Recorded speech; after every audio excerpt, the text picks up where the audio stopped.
Hey there, my name is Alan Raphael Side. Along with a small team, I run a school called Kalapa, which is a school for change makers, which I define as people who are committed to their own personal growth and development, who are also committed to leaving the world a better place than they found it, to being part of the solution rather than the problem. We have 8 modules organized along the compass, north, south, east, west, which is why the center of our logo, which you can see there on the bottom right, has the compass represented within it, representing the 8 directions and the 8 modules that we have as part of our curriculum.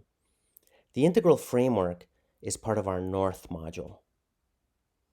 My background with the integral framework is I've been studying it since the year 2000, and in 2004 I attended the Integral Ecology and Sustainability Seminar through Integral Institute, which included a couple of Q&A sessions with Ken Wilber. I've studied with a lot of other authors and presenters, and I bring an integral perspective to everything that I do. So let's get into it. What is integral theory?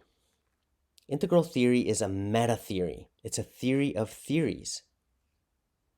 It attempts to draw from as many fields of knowledge and sources of wisdom as possible.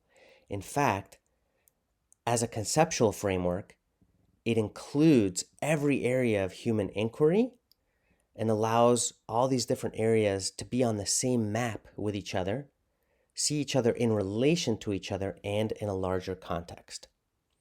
Integral theory is a matrix for diverse perspectives to see how they all fit in relation to each other, and it gives us a really interesting and useful template for personal practice. So what are the main elements in integral? The 6 main elements, and today we're only going to cover one of them, the 6 main elements are holons, quadrants, lines, levels, states, and types. And levels are also known as stages or waves. So again, these are the 6 main elements, and today we're going to cover the quadrants. So, the quadrants. Each phenomenon, everything in existence, has 4 intrinsic dimensions, none of which can be reduced to any of the others. Each phenomenon can be perceived through each of these 4 aspects or dimensions, which are the 4 quadrants. So they give us an interesting way to look at any situation or anything that exists in the universe. We can look at it through each of these 4 areas. So let's look at them. Let's dive right in. Every phenomenon has interior dimensions and exterior dimensions. One quality about these is traditional empirical science can only tell us about the right-hand quadrants because the right-hand quadrants are things that can be weighed and measured. The left-hand quadrants, the interior quadrants, have depth, and so they have to be interpreted. And this is important to keep in mind as we go along, and I'm going to give you lots of examples. Every phenomenon also shows up in an individual expression and a collective expression. So these are conveniently named the upper left quadrant, the upper right quadrant, the lower left quadrant, and the lower right quadrant. These translate into I, it, we, and its. Its being the plural of it. So in order to hone in a little deeper, the upper left quadrant, we can call it like the intentional quadrant because it's where my intentions lie. But again, you can't weigh or measure my intentions, and they're not on display. If you see me on the street, you don't necessarily know exactly what my intentions are. But it's also the experiential quadrant, my interior experience, or your interior experience, or the interior experience of a frog, or what a dog smells. So the upper left quadrant, the I, what's the interior experience of that I? So we also call this the intrapersonal quadrant, or subjective. Now the upper right quadrant, again, this is the individual exterior. We can call it physiological. We can measure my femur. It measures so many inches or centimeters. There are also observable behaviors, things a video camera could pick up. And this is also known as the objective quadrant as opposed to subjective. Now, if we switch over to the lower left quadrant, this would be in the we space, this is the interpersonal quadrant. So intersubjective. In other words, do we have shared values? Do we have mutual understanding? Where are our shared horizons of meaning? And so this is also known as the cultural quadrant, that collective interior that can't be weighed or measured empirically, but it's still real and it still exists when we say we understand each other. Something is very magical is happening in this lower left quadrant. Now, remember the map is not the territory. All charts and diagrams lie, but some of them are useful. So this is a map to explain certain things that are realities in our world, but let's not mistake them for the territory itself. In the lower right quadrant, this is where we see systems, things that we share. Is there a transportation system? Is there an electrical grid, an infrastructure, things that can be objectively seen, but they're collective, so they're considered interobjective as opposed to intersubjective. So while the lower left quadrant is cultural, the lower right quadrant is social. So these are just ways of understanding these. Now let's get into some specific examples. Let's look at medicine, integral medicine. Now, one thing I find fascinating about Ken Wilber is many of his students call him the Einstein of consciousness. And just as in today's society, we are absorbing and still digesting many of the ramifications of Albert Einstein's theory of general relativity, likewise, Ken Wilber's work, when we look back at it historically, we're going to find that it will have transformed many, many areas. So let's start with medicine. Let's take a phenomenon like, for example, depression. If I go to somebody who is a reductionist of the upper right quadrant, that is the individual exterior, they're going to say the reason that you are experiencing depression is because you're missing certain neurotransmitters between your synapses. You need more dopamine or you need more serotonin in your brain, and so take this medication.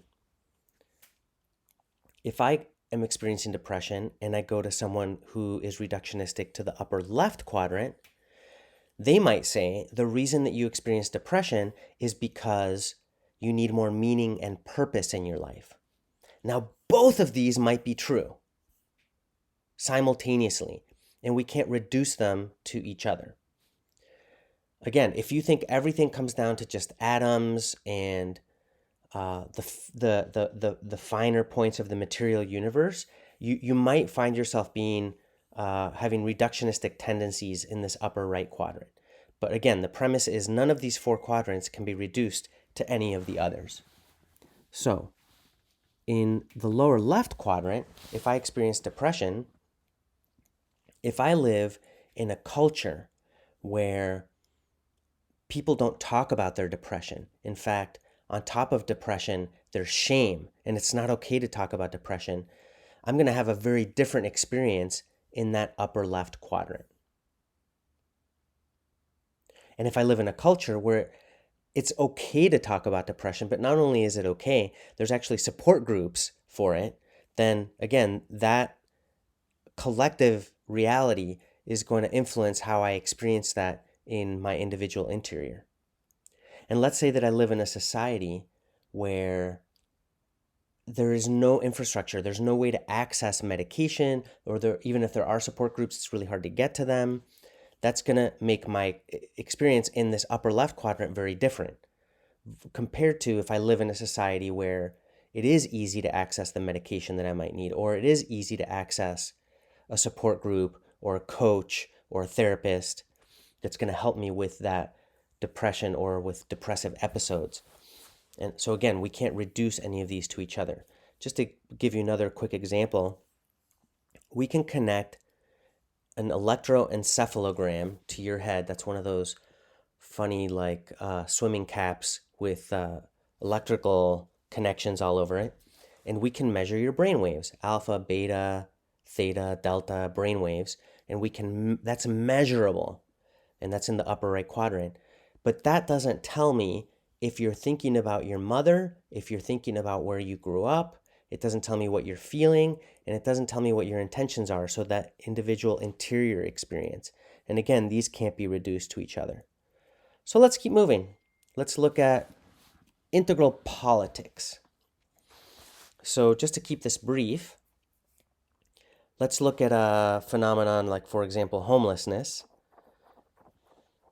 Your typical conservative point of view preferences interior causality, whereas your typical liberal point of view preferences exterior causality. So if we look at something like homelessness, a typical conservative view might say the reason that person is homeless is because they lack gumption, or they lack motivation, or they're lacking some skills, or maybe they have mental health issues. So that would be a typical conservative view on a particular circumstance of homelessness. If you're looking at it from the typical liberal view that preferences exterior causation, that view might say we live in a society that creates polarization of wealth, in which the poor get poorer and the rich get richer, and we have systems and structures that create homelessness. Now, both of these might be true. Each circumstance of homelessness is probably unique, and there's a big difference between situational poverty and generational poverty, and a big difference between situational trauma and generational trauma. But again, because each situation is unique, it's hard to just reduce it to a soundbite. However, there are systems and structures in our society that perpetuate homelessness, and there are interior realities to people who experience homelessness that also play a factor.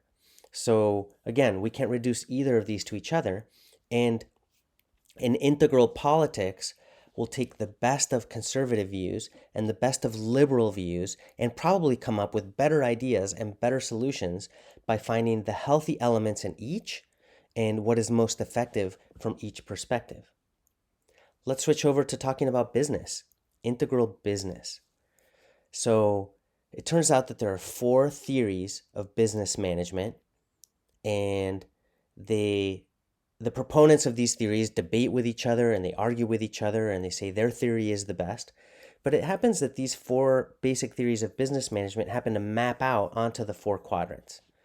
For example, one theory of business management says, let's work on our leaders, and let's give these leaders the best skills and tools, and let's make these leaders really self-responsible and accountable and high integrity and high achievement. And they're really focusing on this upper left quadrant of the eye. Now, there's another theory of business management that says, let's make sure that people are performing the right behaviors. And so this might be really preferencing things like stopwatches and certain performance protocols and quotas. And so when people perform the right behaviors, and we do all the things to incentivize and to create structures that create these right behaviors. So we give people the constraints so that they're performing the behaviors we want them to. Now, another theory of business management says we need to work on our culture. We need to create a culture that creates psychological safety so that people can speak up. If somebody makes a mistake, we don't want them to hide it. We want them to feel safe to own up to the mistake that they made so that we can correct it. We want to create a culture where people can bring their whole self, and so that they're not resisting what's happening at work, but they actually enjoy coming to work. And so we create a really cool culture where people are accepted for themselves and where people can bring their full self to the organization.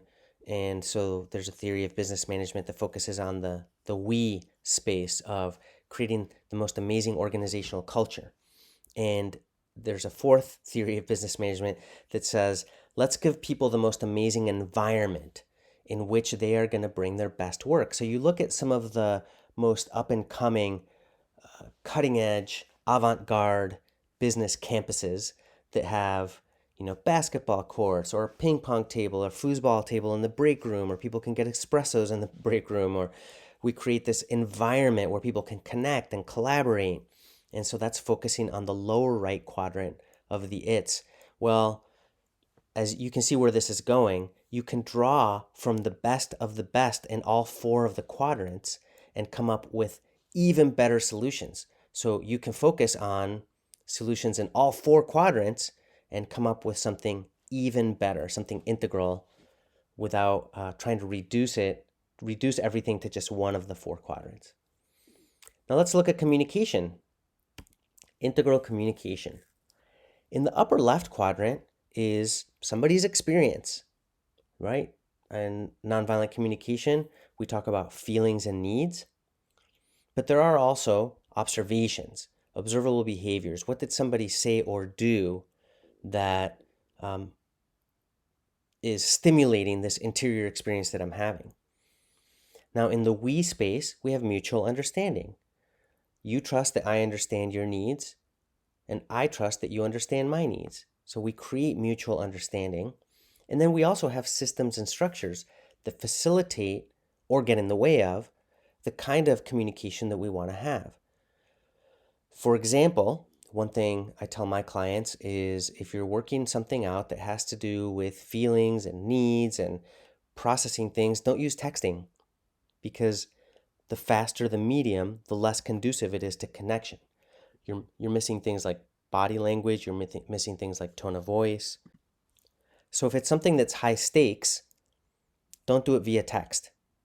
Email is not that much better, although it works a little bit better. But again, phone, Zoom, in person, you get so much more information. Okay, integral power. I love this topic. So we have four areas of power, the four quadrants. And in the upper left quadrant, we have personal power.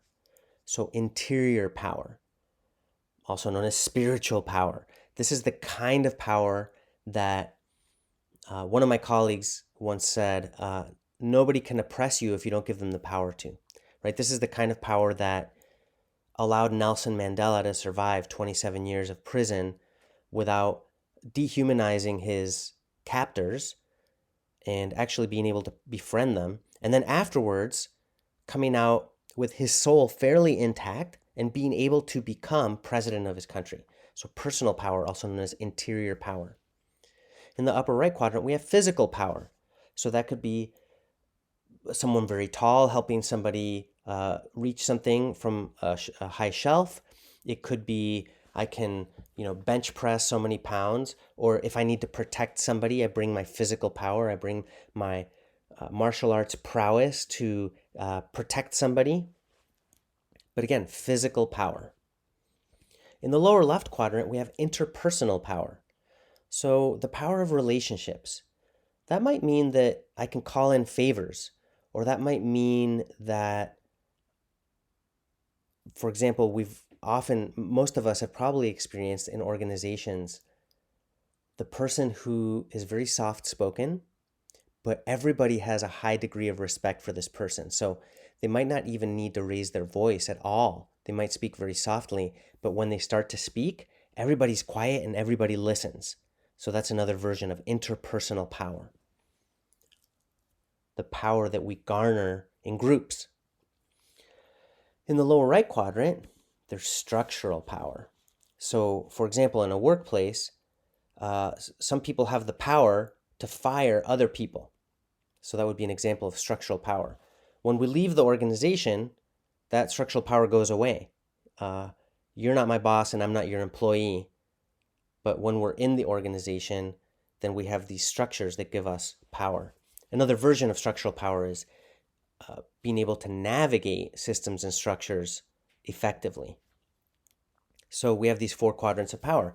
I was in a situation once where the person I mentioned earlier said, nobody has the power to oppress you if you don't give them the power. And the other person in the room was a black man from Eastern Washington who had spent 20 years in prison. And his response was, excuse me? What are you talking about? And they started to have a conversation that seemed more like a ping pong match, and they were not seeing eye to eye. And I realized that they were talking about different quadrants.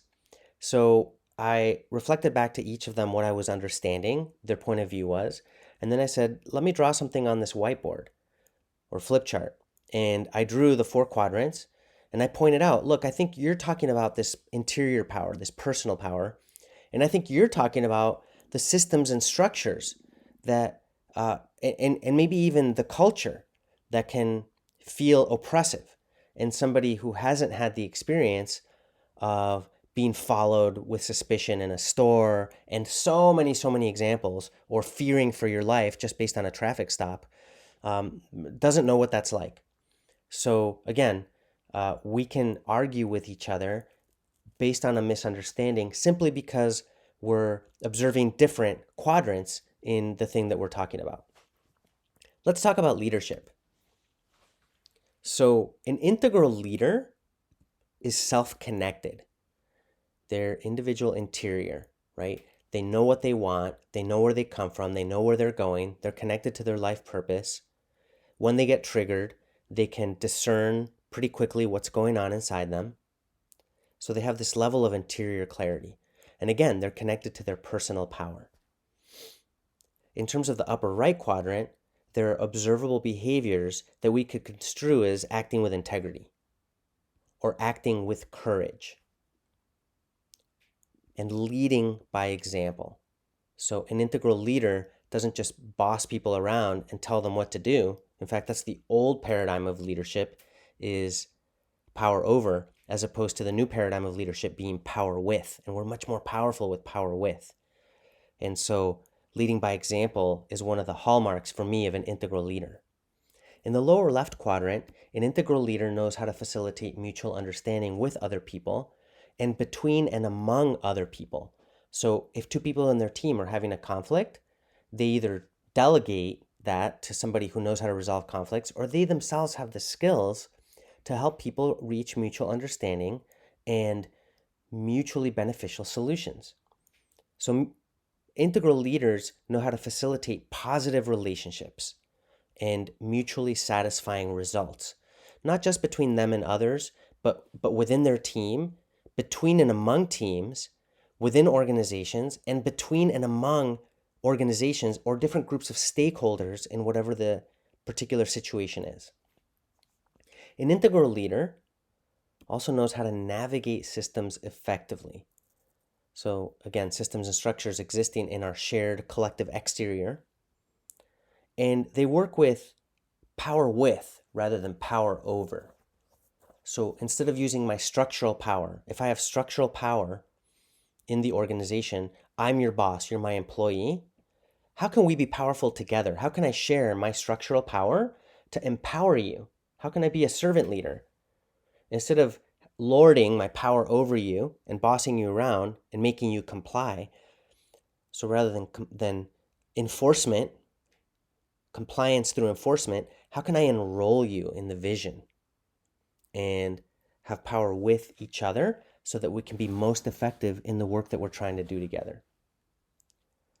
And then how do we create new life-serving systems and structures? How do we work the reality that we have so that we can create new life-serving systems and structures? So, in summary, the four quadrants give us these four dimensions of all phenomena that are not reducible to each other, and they give us four lenses through which to view aspects of any situation. You can pause the video here or come back to it. I'm not going to read this slide, but this is just another example of the four quadrants. Now let's talk briefly about social change, or change in general, and how change happens. So we can look at change as beginning in the upper left quadrant. When I up-level myself, when I up-level my consciousness and my skills, then that up-levels the conversations that we're a part of. It can help up-level the we space and up-level the culture that we're a part of. And then together, we up-level, transform systems and structures, which again, this creates a virtuous cycle. Now, another view is we up-level systems and structures that then help a collective we up-level, and that helps each individual person show up in their best self. So whether things start in the upper left quadrant and then go to the collective quadrants, and of course, this is an oversimplification. I haven't included the upper right quadrant, but of course it includes behaviors.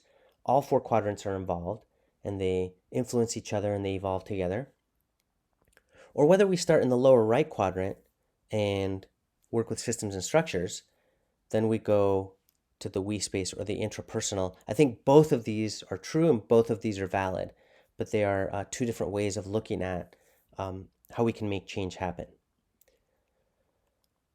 So starting soon, we have this introduction to the integral framework where we're going to cover all the elements, holons, you just saw quadrants, lines, levels, states, and types. Now, this is going to give you a much more robust idea of the entire integral framework and the power of the integral framework to help you see what's happening in situations in ways that otherwise you might not have noticed, and to know where to put leverage or pressure to get the best results and to be most effective in the work you do. So we're going to have 4 sessions on consecutive Wednesdays.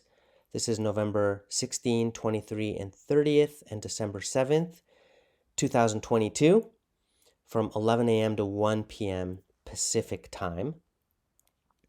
And this introduction to the integral framework, this is what we're covering in these 4 sessions.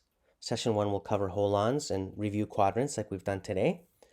Session 2 will look at lines and levels. Levels are also known as stages or waves. Session 3 will look at states and types. And Session 4, we're going to cover personal practice and social change. Here is the link through which you can get more information or register. And it's Integral 4 Week. So that's bit.ly, bit.ly/Integral 4 Week. bit.ly/Integral 4 Week. All lowercase with the 4 being the numeral 4. Integral 4 Week. I hope to see you there, and I hope you have a wonderful rest of your day.